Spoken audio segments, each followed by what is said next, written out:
In this video, I interviewed Jerry, aka Barnacules, and we talk about how to get more money from the same amount of YouTube views, how to reach out to companies and get brand deals and sponsorships, and a common mistake that a lot of YouTubers are making today. Coming up. This interview is brought to you in part by vloggerfair.com. Hey, what's up guys? Sean here with Video Influencers, help you build your influence, income, and impact with online video. And today we're at Vlogger Fair here in Seattle, and I'm here with Barnacules Nerdgasm. Jerry, how's it going? It's going pretty good, and you got that right. Yeah. You'd be surprised how many people mess that up. Well, I just practiced it 35 times before we started, but we did hit it. Man, so pumped to be at this event and excited about what you're doing on YouTube. Talk a little bit about, if people are just meeting you, what your content's about, and how long you've been doing it.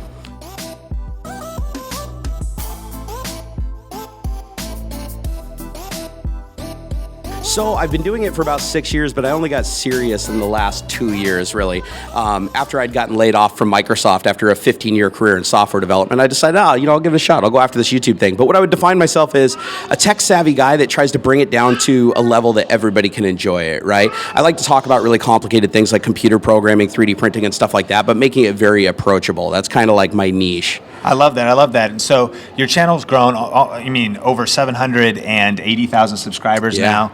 And one of the big things that people ask a lot on our channel is this fear of, okay, well, I need to put myself out there to grow my YouTube channel, but they kind of fear self-promotion. What are some of your tips when it comes to like promoting yourself, marketing yourself, and you feel kind of weird, but like if you're going to win on YouTube, like what advice would you give? The advice that I would give to everybody is you have to get comfortable with promoting yourself. You have to realize that when you're small, you're not going to find other people to promote you in the beginning. You need to be able to get your content in front of people. And that means first and foremost, you need to make content that you would want to watch. Once you get to that stage, the next stage is you have to get people to watch it. Now, I'm not insisting on anybody clickbaiting because we know that that's a big problem on YouTube, but you need to be confident in what you're doing and not try to dumb everything down to a level that you feel you're comfortable with. Case in point, if you want to get your video out there, give it a title that's enticing, that's not necessarily clickbait, but don't feel like you have to keep pulling back like, oh, I'm not really an expert in this field, so I'm not going to put anything in there about being an expert. Oh, I don't really know what I'm talking about here. Don't shortchange yourself. You need to really just be confident in what you're doing and push forward. I love that. One of the things you mentioned in there is you said make content that you want to watch, but what do you think are the elements of great content?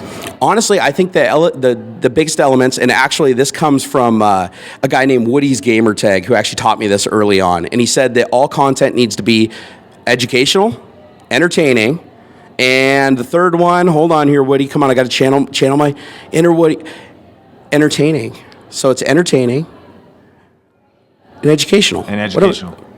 Because the personality fits into entertaining, because the personality is what you have to have. So it's the two E's. It's the two E's. There you go, it's two. Educational as well as entertaining. Yeah, got it. Pretty much. Love it, love it.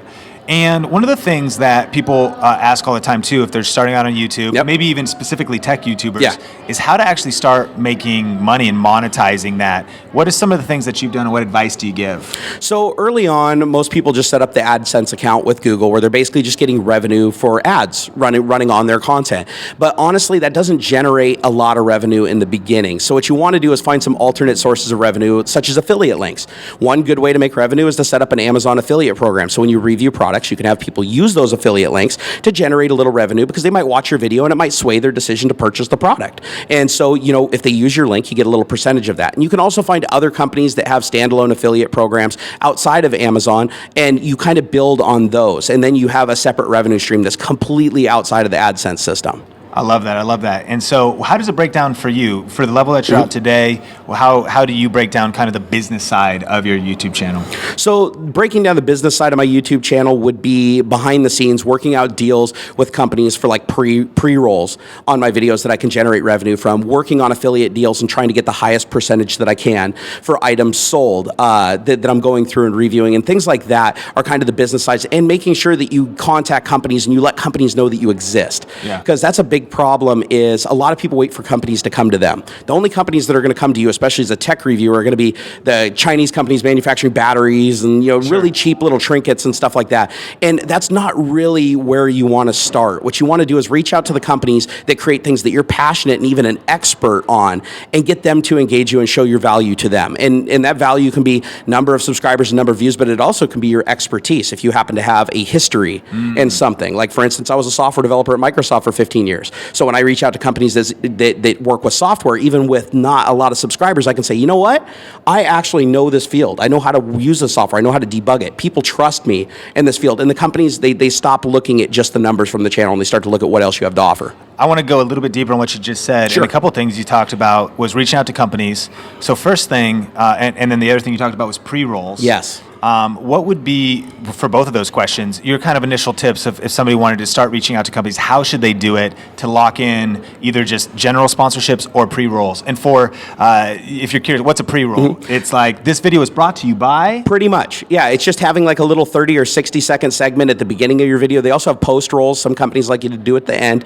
And you're basically just advertising their product. It doesn't even necessarily have to be the same thing that you're reviewing in the video. It can be something completely separate. And so what are your tips for reaching out? How do you maybe first couple steps to tee up some of those deals? So the first thing you want to do is don't just contact companies at random and try to do the whole accuracy by volume thing. What you want to do is find companies that fit with your expertise and your passion. So if your numbers aren't huge on your channel, companies aren't going to just like engage you and send you everything you want. So you have to look at it this way. You know, what am I passionate about? What am I known for? What have I done in the community? And then you take that and you want to kind of put that all together into a tight resume. You know, a one-pager that you can send to the company and say, here's the value that I have to offer to you.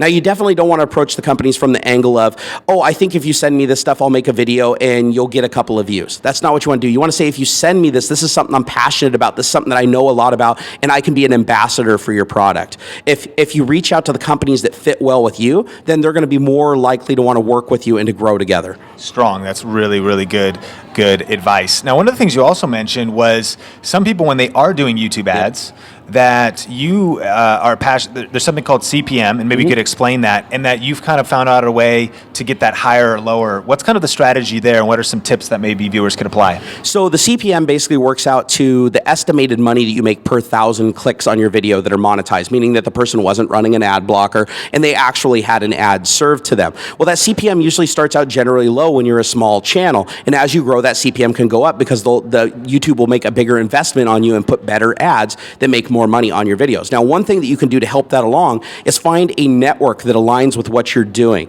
Now, the networks, otherwise known as MCNs, are like these companies that you can work with, and they'll take a percentage of your revenue, but in exchange for that percentage of revenue, they will help to get ads on your videos that are more relevant to what you're doing and higher paying ads. And it usually ends up working out in your favor, but you have to find the right deal, and you have to make sure that you don't find an MCN that takes advantage of you, which is really common now. So that's great advice. So basically, if you can pull this off, you're going to maybe get the same amount of views, but get higher income on the ads. Exactly. So that's awesome. That's awesome. Are you ready for the lightning round? Let's do it. All right, here we go. Lightning round. 3, 2, 1. Coke or Pepsi? Pepsi. One item, if we're in the middle of a zombie apocalypse, what's one item that you would grab to face what was happening in the world? AR-15. Nice. One podcast you think every influencer should listen to? Oh, gosh. Oh, Steve Dotto. I like his stuff. Last song that you had on repeat? Oh, dude, now you're going to embarrass me. That's the goal. All right, fine. It was Enter Sandman. Sing it? No. Sing it? I'm not going to do it. Sing it? Not going to do it. Okay. One thing that you have never shared about yourself on your YouTube channel? Ooh, that's tough because I share a lot if you watch my YouTube channel. I'd really be reaching. We want that insider stuff for the video influencers Let's see. community. One thing that I've never mentioned. Well, when I was born, my parents had a horrible practice done to me as a baby. We'll just leave it at that. I'm sure you can guess. One app influencers should be using. One app? Oh, TubeBuddy. TubeBuddy. Hands down, TubeBuddy. TubeBuddy. TubeBuddy's your friend. Love it. Last thing that you grabbed out of the fridge? Let's see, a Gatorade.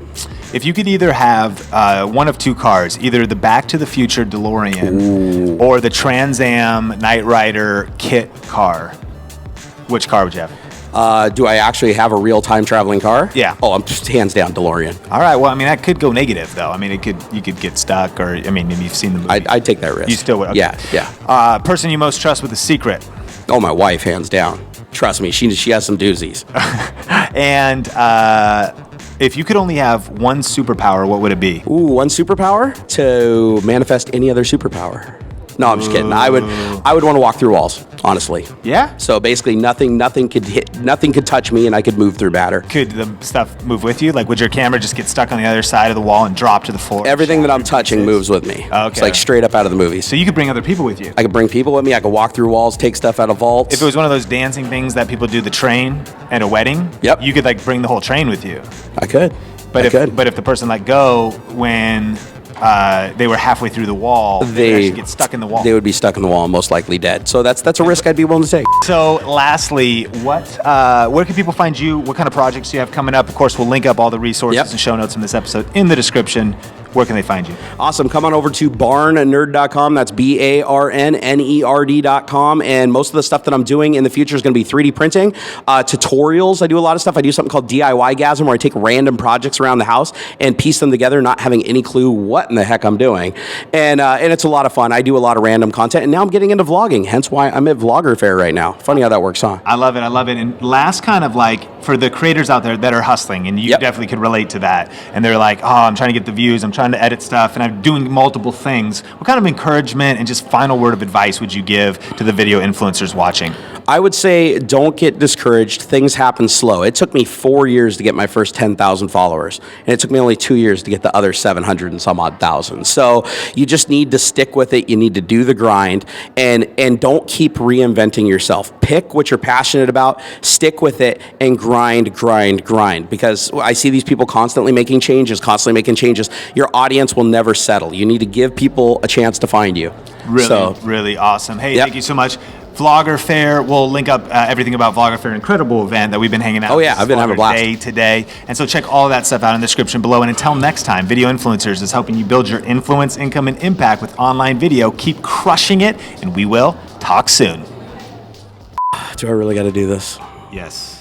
All right. Now I lay me down to sleep. I pray the Lord my soul to keep. And if I die before I wake, that's all you're getting. Power. Love it. Yeah, can you guys just put in the Enter Sandman right there? Yeah, you got that right. We won't get copyright flagged. Metallica here is like totally cool with people just putting their music on videos. 100%, absolutely.